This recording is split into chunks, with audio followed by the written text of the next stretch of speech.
안녕하십니까. 한의학입문TV 강의를 맡은 한의사 이한영입니다. 반갑습니다.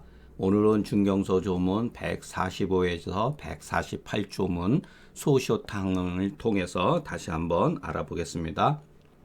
자, 앞에서는 제가 조문 하나 해가지고 하나 가지고서 그 하루의 그 공부량으로 삼았다면 지금서부터는 앞에서 나오는 글들과 거의 유사하고 반복적인 글들이 많기 때문에 굳이 또 장황하게 설명한다는 것은 별로 의미가 없다고 봅니다. 그러니까 가벼운 마음으로 이렇게 적었을 때는 한번 재확인한다 이런 그 관점에서 한번 글을 같이 한번 봤으면 좋겠습니다. 자, 본래 태양병이언을 해소되지 아니해서 자, 요 말 자체도 다소 문제점이 있어요. 굳이 이렇게 쓸 필요가 있는가? 왜냐하면 전입 소양자는 그러니까 태양병이 해소되지 본래 태양병이었는데 해소되지 않았던 병증이 소양병에 전입했다. 이 전입이라고 하는 것은 전속하고 다르다 그랬잖아요. 전속은 태양병이 다소 해소되지 않는 상태에서 소양병으로 들어가는 전입하는 약간의 그 전속하는 과정에 있는 병증이라 그러면 전입이라고 하는 병은 전입이라는 용어는 이미 소양병이 완전히 됐다는 거예요. 다른 병증이 없다는 거죠. 태양병이 없다는 얘기예요. 근데 굳이 이렇게 썼을까? 이것은 왜 이렇게 썼느냐? 실수를 했기 때문에 그런 거죠. 예. 아, 본래 태양병이었는데 치료 시기를 놓쳤다든가 치료를 잘못했다든가 그래서 전입 소양이 되었다. 요 협파는 글자를 잘못 쓴 겁니다. 예. 그러니까 흉협의 협자입니다. 요거는 제가 쓰다 보니까 어떻게 이렇게 소양에 전입했다고 하는 이 사실 자체가 이미 협파 편만 건구불능식 왕래한열 이거는 소시오탕의 필연지증이잖아요. 건구불능식이나 묵묵부력음식이나 거의 징후 자체가 비슷하고 왕래한열 대표적으로 필연지증이 있기 때문에 이럴 때는 소시오탕을 쓴다. 오히려 아직 토하하지 않거늘 맥침긴 자는 소시오탕을 써라. 요 말도 참 미묘한 말이에요. 아직 이와 같은 데 있는데 아직 토하하지 않았다. 왜 이와 같은 용어를 썼을까? 이와 같은 치료법을 썼을까? 이 당시에 여기 나타나서 밑에 있는 글을 통해서 보면은 약이 토하. 만약에 이미 토하하고 발한, 온침, 토하하고 발한, 한토하 치법과 온침을 했다는 거죠. 이렇게 하게 돼서 서모증이 나타나면은 이미 이것은 시호증이 아니라는 거죠. 시호증 자체는 없어져 버리고 괴병이 됐다는 거죠. 그렇기 때문에 어떠한 하역이라고 하는 것은 바로 토하, 발한, 온침. 그러니까 어떠한 잘못된 역치를 해서 병증이 유발됐는지 그것을 상황에 따라서 그 합당한 방법으로 치료를 하면 된다. 이렇게 돼 있죠. 그래서 상당히 군더더기 말이 많은 거예요. 자, 교정을 보면 소양병에 이미 소양병이죠. 전일 소양이라 그랬으니까 이미 소양병이죠. 협파편만 이것도 똑같은 반복적인 얘기죠. 예, 이 자체가 소양병이니까 예, 협파편만 건구불능식 왕래한열 맥침기자 할 경우는 소시오탕을 쓴다. 그런데 토하 만약의 경우 토법을 쓰거나 합법을 쓰거나 발한 온침으로 해가지고서 선모증이 나타나는 것은 이미 이것은 시호증이 아니다. 이것은 괴병이 된 것이니 어떠한 잘못된 역치를 통해서 병증이 유발됐는지 상황에 따라서 치료를 하면 된다. 자, 본래 태양병이언을 해소되지 아니해서 전입 소양하게 되면은 전입 소양이라고 하면은 이미 태양병이 없다는 얘기죠. 예. 그렇기 때문에 전입 소양의 증거는 소양에 전입했다고 하는 증거는 어디에 있느냐? 바로 여기에 있죠. 예. 왕래항열 맥침긴에 있죠.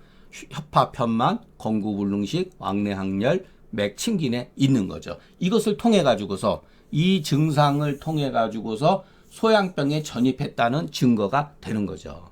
그렇기 때문에 전입 소양이라는 말은 이미 그것은 최연 군더더기가 대물, 군더더기 말이라는 거예요. 최연이라는 거. 이거는 장자에 나와 있는 유명한 말이에요. 쓸데없는 행위, 쓸데없는 말이죠. 그러니까 중과 부원이니까 굳이 이것을 쓸 필요가 없죠. 협파, 편만, 공구, 불능시, 왕래, 한열, 맥, 침기 이렇게 되면 되는 거죠. 이거를 쓸 필요가 무엇이 있겠느냐는 거예요. 이런 것은 변론을 기다리지 않아도 누구나 가히 알 수 있는 거다. 그러니까 우리가 글을 보면서 항상 자세히 글을 보다 보면은 알 수가 있어요. 아, 이것은 다 노파심으로 쓴 거예요. 노파심. 답을 가르쳐 준 거죠. 답을. 아니 소양병이 이미 전입이 됐으면 소시어탕 쓰면 되죠. 어떻게 보면 이 말 한마디 가지고도 협파편만이라든가 이와 같은 필연지증은 쓸 필요가 없는 거죠. 예. 그러면 조문 자체도 의미가 없는 거예요. 야, 소양병에는 태양병에는 뭐 마항탕을 쓰든 계지탕을 쓰든 뭐를 쓰든 그리고 양명병에는 승기탕을 쓰고 또는 백호탕을 쓴다든가 소양병에는 소시오탕 쓴다. 이렇게 되면 뭐 중경선을 읽을 필요도 없는 거죠. 예. 전입 소양했다는 증거가 무엇이냐, 무슨 근거를 가지고서 전입 소양했다고 이와 같이 단적으로 표현을 했느냐, 바로 이 증거의 증상으로서 이것을 우리가 판단을 해야 된다는 거죠. 그래서 이런 조문은 이러한 증상은 반드시 외워야 된다. 협합헌만, 묵묵불욕음식, 식욕의 의미가 땡기는. 왜 앞서서 설명드렸지만은 왜 능히 밥을 먹지 못하겠어요? 예. 혀파에 열이 차고 이렇게 막혀 있으면은 그 열에 의해서 병독에 의해서 사람들이 이렇게 식욕 자체가 먹고 싶은 마음이 떨어진다는 거예요. 예. 한토와 고법을 답습한 이후에 시효증이 없어져 버리고 서모가 나타나든지, 요거는 하나의 예일 뿐이에요. 서모가 나타나든지 다른 증상이 여타의 증상이라든가 번조증이라든가 예를 들어서 그 갈증이라든가 이와 같은 상할에 나타나면은 이것은 요 자체로 보면 조혈의 징후이기 때문에 그 여증 나머지 증상이 어떤 식으로 나타나느냐에 따라서 치료하면 된다.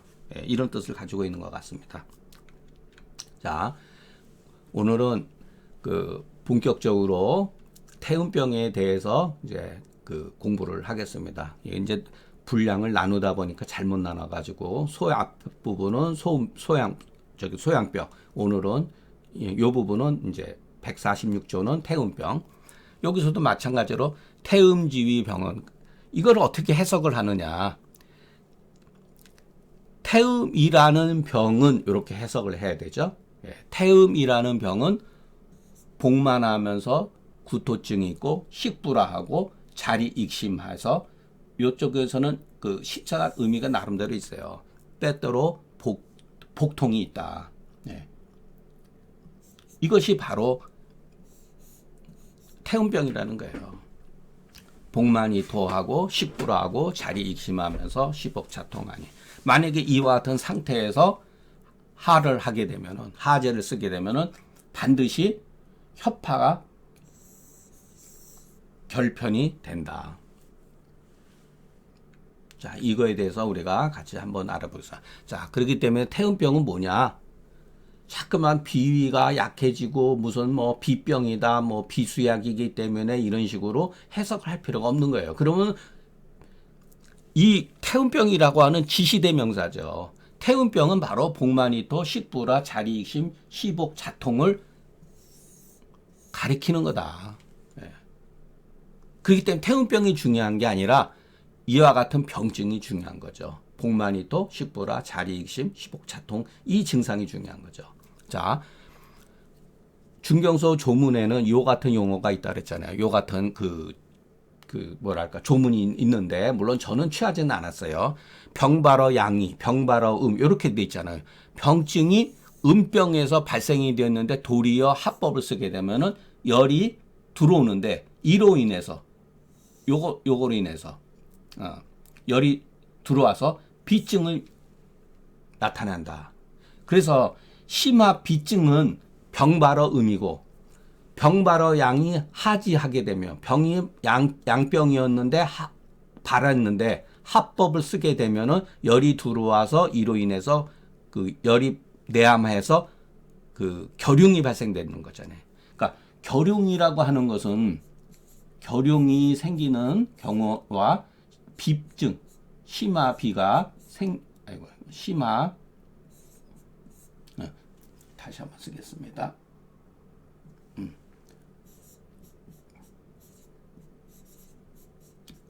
결흉과 심화비.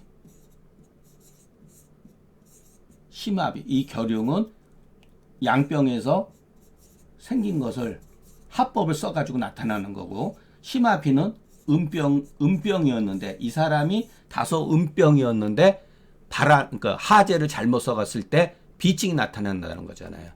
이와 같은 것은 뭐냐? 사실은 알고 보면 범병이라는 거예요. 그냥 범병. 일반적인 병증에 합법을 썼더니 어떤 사람은 결흉이 생기고 어떤 사람은 심화비가 생기더라는 거예요. 그것을 통해서 이렇게 양병과 음병으로 구별을 했다는 거예요. 그러니까 우리가 조금만 생각을 해보면은 중경서 조문에는 자기 이 글이 어떤 식으로 이렇게 쓰여졌는지 알 수가 있다는 거예요. 예. 그러니까 이와 같은 글들은 다 훗날 이 범병의 일체의 병증의 합법을 쓰고 나서 잘못 쓰고 나서 발생되어지는 괴병을 통해 가지고서 음병이었다. 병발어 병발어 양 이렇게 구분을 했다는 거예요. 이 조문으로서 고찰해 보면은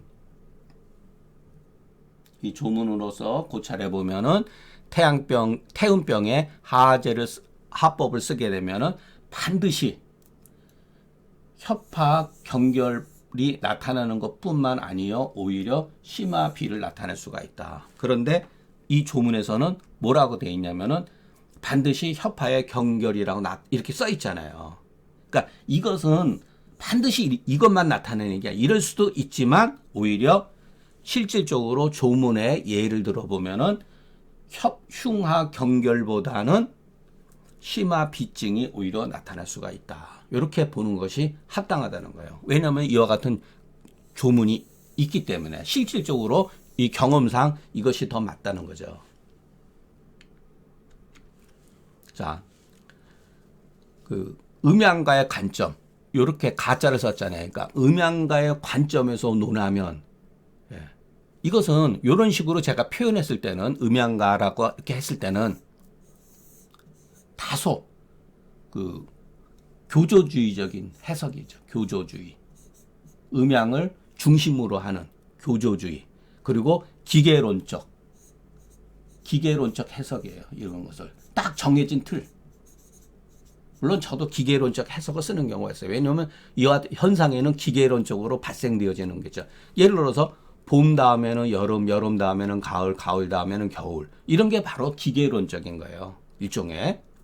자, 삼양병이 있으면 이것도 설명한 거죠. 삼양병이 있다라고 하면은 음양가의 관점에서는 반드시 사무병이 있다. 낮이 있으면은 반드시 밤이 있다. 추위가 있으면은 반드시 더위가 있다. 이게 바로 음양가의 관점이라는 거예요.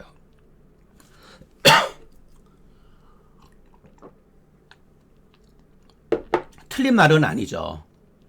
그래서 육경이 예를 들어서 경락에도 육경이 그 12경락이라는 거, 유금육량이 있는 거죠. 상한론도 삼음상량이 있는 거죠. 그 이면에는 이와 같은 삼양병, 삼음병 그 이면에는 음양가의 관점이 있다는 거예요. 그 관점에서 이 글을 편집을 했다는 거예요. 그런데 문제점이 있어요.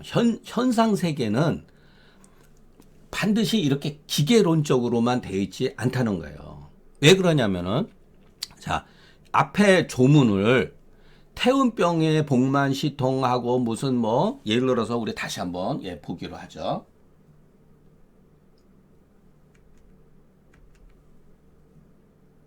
자, 태음병은 복만이토, 식불화, 자리, 익심, 시복자통 이 자체의 이 병증을 여기서 이렇게 규정을 했잖아요.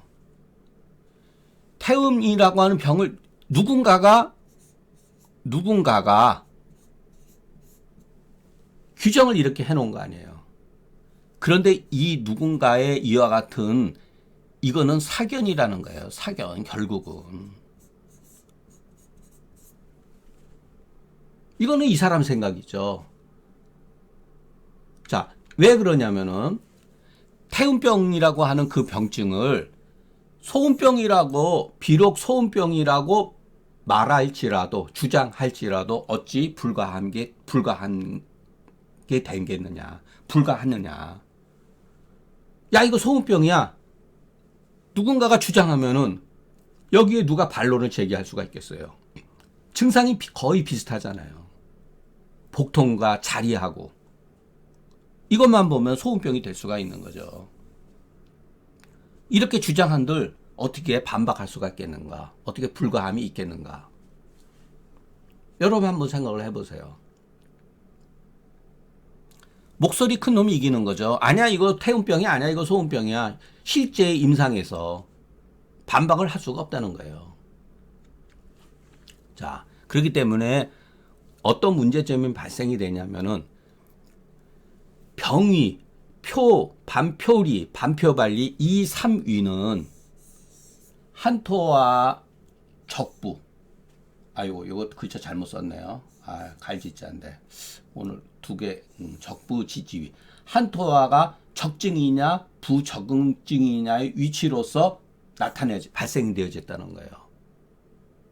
그런데 우리가 보통 삼양병과 삼은병은 뭐냐?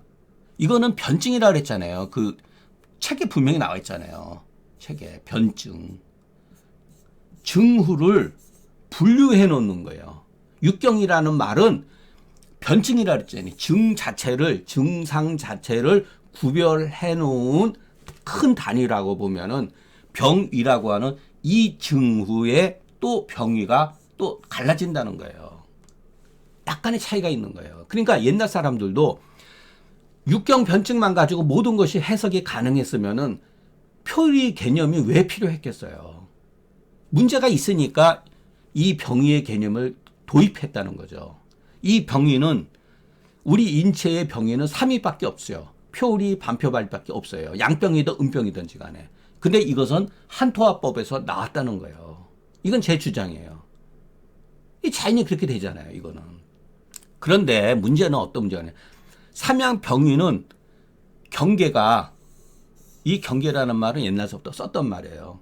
제가 막 쓴 게 요즘에 쓰는 말이기도 하지만 이 경계라는 말도 이게 아마 내경에 나와있던 게 그러니까 옛날서부터 쓰던 용어예요.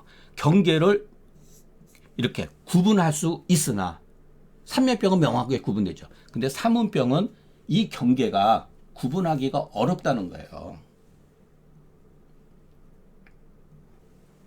그러니까 문제점이 발생하죠. 그렇기 때문에 구분하기 어렵기 때문에 어디로 어느 병위로 귀속시켜야 될지 알 수가 없기 때문에 저 자신은 육경변증을 믿지 않는다.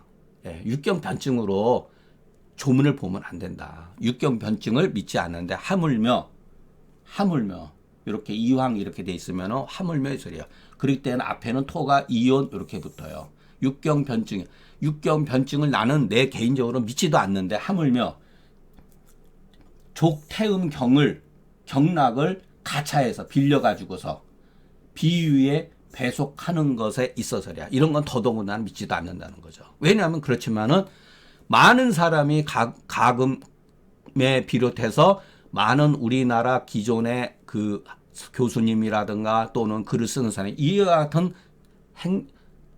해석을 한 사람들이 굉장히 많아요.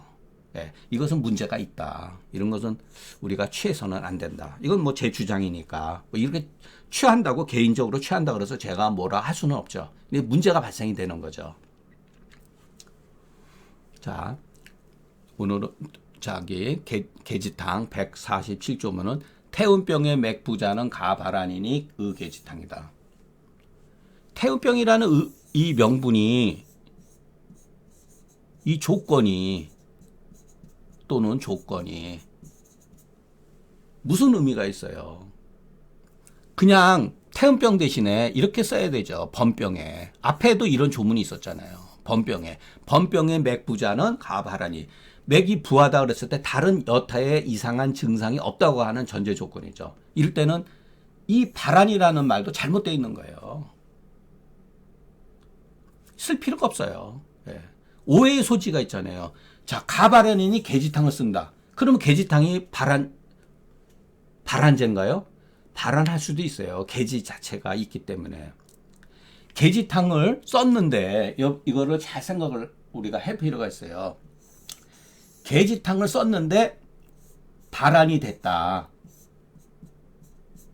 어떤 사람은 발안이 됐다. 계지탕을 썼는데 발안이 됐다. 그러면은 이 사람의 체질, 우리가 보통 말하는 이 사람이 가지고 태어난 신체적인 것이 문제점이 있다는 것을 우리가 알 수가 있어요. 이거는 발안시킬 수 있는 그 열량이 그 발안제의 그 양력이 부족한데 발안을 했다. 이것만 가지고도 계지탕을 쓴 것만 가지고 발언했다. 그러면 이 사람은 소위 말해서 굉장히 그 요즘 말로 우리가 쓰는 말로서 기가 굉장히 약한 사람이에요. 원래가. 예. 우리가 그것을 잠재적으로 우리가 알 수가 있죠. 그러니까 이와 같은 용어, 가발안이라든가 태운병이라고 하는 이와 같은 것은 잘못되어 있다고 하는 거예요. 문제의 소지가. 그러니까 우리가 조문을 공부하는데 초심자들이 공부를 하는데 오해의 소지가 있고 편견을 조장한다. 편견을. 네. 쓸 필요가 없죠. 계지탕은 발안제가 아니죠. 핵이 이수지제죠. 그러니까 핵이 하면서 기육의 사기를 풀어주면서 위내의 정수증이라든가 수기 정체를 치료해주는 억제시켜주는 약물이죠. 그러니까 이거는 우리가 이면에 그것을 이해를 하셔야 된다. 이렇게 맹목적으로 믿으면 안 된다. 태운병뿐만 아니라 일체의 병증에 맥이 부하면은 그냥 계지탕을 쓸 수 있다. 이렇게 해야 된다. 이것은 군더더기 말이다. 가발안이라는 말은. 자, 그러니까 요 해설 간단히 다시 한번 정리해 보겠습니다. 비단 모모뿐만 아니라 태운병뿐만 아니라 일체의 병증에 맥이 부하면 계지탕을 쓴다. 가발안이는 쓸 필요가 없어요. 맥부자 가발안은 대략적으로 쓴 말이다. 이렇다 대략적으로. 그러니까 이 가발안이라는 용어, 이러한 그 개념에 대해서 계지탕을 이렇게 정리하는 것은 옳지가 않다. 사역탕배 자리불갈자 148조문입니다. 자리하면서 설사를 하면서 자기가 갈증이 없는 자는 태음에 속하니. 자, 이것도 여러분 보세요. 이거는 주장이잖아요. 주장이고 누군가의 주장이고 누군가의 견해죠. 엄밀하게 말하면은 사견이죠. 네. 이런 건 믿을 필요가 없어요. 이거는 야, 너희들 자리 불가라면은 태음에 속하는 거니까 함부로 치료하면 안 돼. 그러니까 예를 들어서 발안시키거나 설사시키면 안 돼. 이와 같은 의미가 내포되어 있는 거죠. 그 장에 한이 있기 때문이니 그것은 장에 한이 있기 때문에 이것과 이것은 반복적인 말이에요. 그러니까 마땅히 온법을 써야 되니 이럴 때는 사역탕류로 쓰면 된다. 이 조문이 가지고 있는 것에 대해서 우리가 다시 한번 알아보겠습니다. 자, 왜 문제가 되느냐 하면은 이 조문들이 전부 다 미비하다는 거예요. 자리불갈자가 태음에 속한다면 이렇게 가정법이죠. 이거를 그 앞에 약자가 생략돼 있는 거죠. 약자가. 근데 이렇게 그래서 토로 이걸 한 거예요. 굳이 이렇게 안 써도 글을 조금 알면은 가정법. 자리불갈자가 태음에 속한다면 그래서 자리갈자는 이거는 불가니까 자리하면서 갈자는 그러면 양명병에 속하느냐. 요거는 서리법이죠. 양명병에 그러면 속하느냐. 갈증이 있으니까. 이와 같은 말은 속태음이라든가 속양명이라는 거는 누군가의 주장이잖아요. 그런데 조문에 보면은 소음병에도 자리갈이 있다는 거예요. 소음병에도. 그렇기 때문에 소음병이든 양면병이든 태음병이 이와 같은 육경 변증에 의해 구정되어진 명분이 잘못되어 있다는 거예요. 그렇기 때문에 명분이라고 하는 거, 이와 같은 명분들이 좋게 믿을 수 없는 것은 이와 같은 것이다. 요거 하나만 가지고 어떻게 태음이라고 그랬어요? 문제가 있는 거죠. 예를 들어서 자리갈이라는 소음병에도 있는데 갈증만 보면은 양면병에도 속할 수가 있거든요. 양면병에도 할이하는 경우가 있어요. 할이하지만은 승기탕 쓰는 경우도 있다고요. 그렇기 때문에 이 명분으로 해석을 하게 되면은 우리의 그 판단 능력이 경직이 된다. 고정되어진다. 편견에 빠지게 된다. 이게 문제점을 준다는 거예요. 그러니까 우리가 글을 볼 때 나중에 자꾸만 우리가 이와 같은 개념 논리에 빠지지 말고 나타난 증상에 따라서 이것만 가지고 이렇게 속단할 수가 없어요. 다른 여타의 증상을 통해 가지고서 증거를 확보한 다음에 이것을 따뜻하게 할 것인지 치료법을 온법을 쓸 것인지 합법을 쓸 것인지 발환제를 쓸 것인지 그 상황을 보고 해야 된다는 거죠. 자, 아이고 잠깐만요. 이 편이 어디 갔지? 아이고 거꾸로 됐구나. 예, 죄송합니다. 이 조문이 약간 바뀌어졌네요. 속태음과 자 태음이라는 말, 속태음에 태음병에 속한다는 말과 장에 한이 있다고 하는 것은 동의반복어다. 예. 이거는 이렇게 규정을 지어버린 거죠. 근데 자 여러분 보세요. 이와 같은 표현은 중경서의 정문이 아니에요. 표현은 올바른 표현이 아니다는 거예요. 올바른 표현이 아니다. 모호하잖아요. 뜬금없이 장에 한기가 있는 것.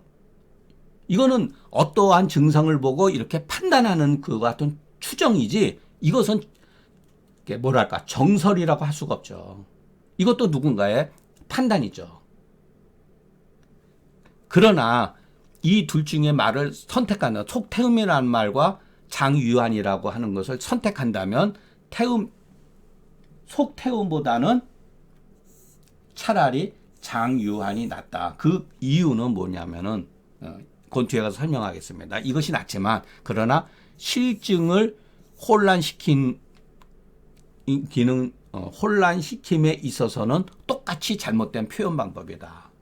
예, 그러니까 이거는 그 중경서 조문이 거의 질이 멸렬돼 있고 아주 단말적으로 일종의 이거는 병인이잖아요. 병인. 중경은 누차 말씀드렸지만은 병의 증상을 가지고 썼지 이와 같이 병인으로 글을 쓰지 않는다. 복만시통이라든가 이런 식으로 써야죠. 자리라든가 이게 바로 이런 식으로 표현을 한 거예요. 압축시켜가지고 이것은 후세 사람들이 나온 거예요. 이렇게 병인의 개념이 조문에 중경의 조문에 나타나고 있다. 자, 아이고. 3편. 이 조문은 크게 정문과 같지 않다. 분류하다. 이것은 후세 사람의 필법이다. 정문이라고 하는 건 다른 게 아니라 자, 정문이라는 것은 어떤 식으로 되어 있느냐. 한수예요. 한수. 이렇게 한이라고 표현됐지만 수가 빠져 있는 거예요. 예를 들어서 장에 한수가 있음으로 인해서 나타나는 증상을 직술했을 따름이다. 이게 중경의 필법이죠. 근데 나타나는 증상을 쓰지 않고 이런 식으로 압축해서 쓴 거죠. 그렇기 때문에 자 우리가 그 조문 가운데 한이라고 하는 요와 같은 말이 있다. 여기에는 수가 빠져 있는 거예요. 수라는 게. 요거를 이렇게 잘 이렇게 생각할 필요가 있습니다. 그러니까 한이라고 하는 말은 일종의 상이다. 상으로 표현한 거다면 수라고 하는 건 형이다. 이렇게. 구체적인 어떠한 물질 개념이고, 한이라고 하는 것은 다소 추상적인 어떠한 용어다. 그러니까 우리가 이런 것을 조금 생각해 볼 필요가 있습니다. 오늘 강의는 조금 산만했지만은 강의는 여기서 마치겠습니다. 그리고 계지탕은 앞에서도 말씀드렸지만, 계지탕은 태양병 표 허증에만 쓰는 약이 아니라, 저는 그런 말도 좋아하진 않지만, 예, 태음병에 오히려 더 적합한 용이, 태음병에 상당히 태양병뿐만 아니라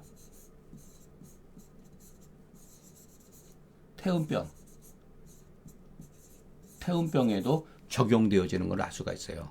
예. 다음 조문에서는 계지탕에서 계지가 계지탕에다가 작약을 증량시키고 그것으로서 복통이 더 심해졌을 경우는 대왕까지 쓰는 것을 보면은, 우리가 계지탕을 태양병으로 이렇게 태양병증에 이렇게 귀속시키는 그 자체가 굉장히 잘못되어 있는 거예요. 예. 어떻게 보면은 태음병에 현실적으로 더 가까울 수가 있어요. 계지탕증은. 그러니까 이 계지탕을 우리가 태양병에만 국한시켜서는 안 된다. 이거는 제가 앞에 태양병에서 계지탕에서도 누차 말씀드렸기 때문에